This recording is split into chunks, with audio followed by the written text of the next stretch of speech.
हरे कृष्णा। राधे राधे बंधुरा सकल कृष्ण अनुरागी भक्तबृंदेर चरणे आमार शत सहस्री कोटी दंडबाद। आज आमी एक सुंदर लीला कथा परिवेशन करছি, সেটা আপনারা মন দিয়ে শুনুন যে শিব কিভাবে লিঙ্গ হলো। এক সময় শিবনিন্দা শুরু করতে না পেরে বা স্বামী নিন্দা সহ্য করতে না পেরে পার্বতী সতী দেহত্যাগ করলেন। সতীর দেহত্যাগের পর ভোলানাথ সতীর ওই দেহটাকে কাঁধে তুলে নিয়ে ত্রিভুবন ঘুরতে শুরু করলেন এবং তাণ্ডব নৃত্য শুরু করে দিলেন। তাণ্ডব নৃত্য করতে করতে এমন সময় মানে উন্মত্ত পাগলের মতো নৃত্য করছে সতীর দেহটাকে কাঁধে নিয়ে। এই সময় নারায়ণ ভাবতে শুরু করলেন যে কি করা যাবে। তখন নারায়ণ সুদর্শন চক্র দিয়ে সতীর দেহটাকে টুকরো টুকরো করে ফেললেন।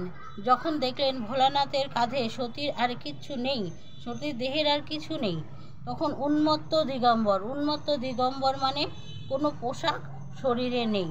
শিবের এই রূপ দেখে তারু বনে ব্রাহ্মণীগণ তারা লালায়িত হয়ে গেলেন, শিবের পিছে পিছে যেতে শুরু করলেন। শিবের এই অবস্থা দেখে নারায়ণ রেগে গেলেন, জগতে কলঙ্ক রটনা হয়ে যাবে। রাগে শিবলিঙ্গ বড় করতে শুরু করে দিলেন।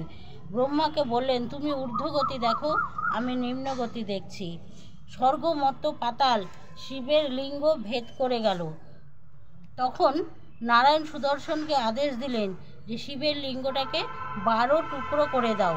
যে 12টা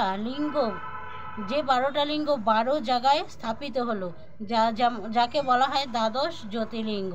যেমন কেদারনাথ, বদ্রীনাথ, অমরনাথ, এইসব জায়গায় শিবের লিঙ্গের টুকরোগুলো এক এক করে স্থাপিত হলো।